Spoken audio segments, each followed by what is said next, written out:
जी हाँ, तो चलिए दोस्तों, बहुत ही बड़ा खुशखबरी। जी हाँ, आप सभी को बता दूं दोस्तों कि इन दोनों धनंजय धड़कन जी का गाना काफ़ी तेज़ी से वायरल हो रहा है। जी हाँ, सोशल मीडिया पे आप लोगों ने देखा ही होंगे और सुना भी होंगे। सो दोस्तों, आप सबको बता दूं कि इन दोनों दिलों के धड़कन धनंजय धड़कन जी का एक और बहुत ही ब्लास्ट और बहुत ही शानदार गाने को रिलीज किया गया है। जी हाँ, जिस गाने का नाम रखा गया है बलमुआ नादान मिलल बा। जी हाँ, बलमुआ नादान मिलल बा इस गाने का टाइटल है। बट दोस्तों, इस गाने का क्या ही बताऊं, बहुत ही शानदार गाना बनाया गया है।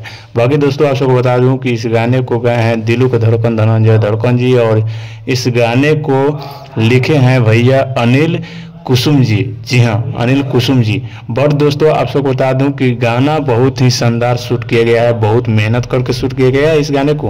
बट दोस्तों, आप सबको बता दूं कि इस गाने में नजर आ रही हैं दिलों के धड़कन धनंजय धड़कन जी और साथ में काजल कश्यप जी। जी हाँ, काजल कश्यप जी और धनंजय धड़कन जी को कौन नहीं जानता है। पूरी गाने में ये लोग एक्ट करते हैं, जो भी धनंजय धड़कन जी का गाना आता है। सो सारे गाने को प्यार आशीर्वाद देते हैं लोग। आप लोग उसी तरीके से इस गाने को भी प्यार दीजिए, सपोर्ट कीजिए। बट दोस्तों, गाना बहुत ही शानदार है। और दोस्तों, इस गाने को अभी तक नहीं सुने हैं तो सुनिए।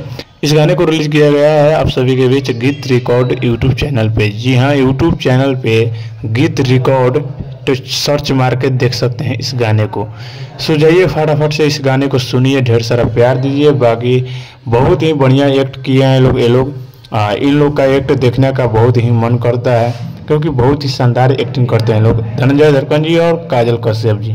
सो आप लोग देखिए इस गाने को, ढेर सारा प्यार दीजिए। और आप लोग इस चैनल को मेरे सब्सक्राइब नहीं किए हैं अभी तक तो फटाफट से सब्सक्राइब कीजिए भाई, और मुझे सपोर्ट कीजिए, प्यार दीजिए।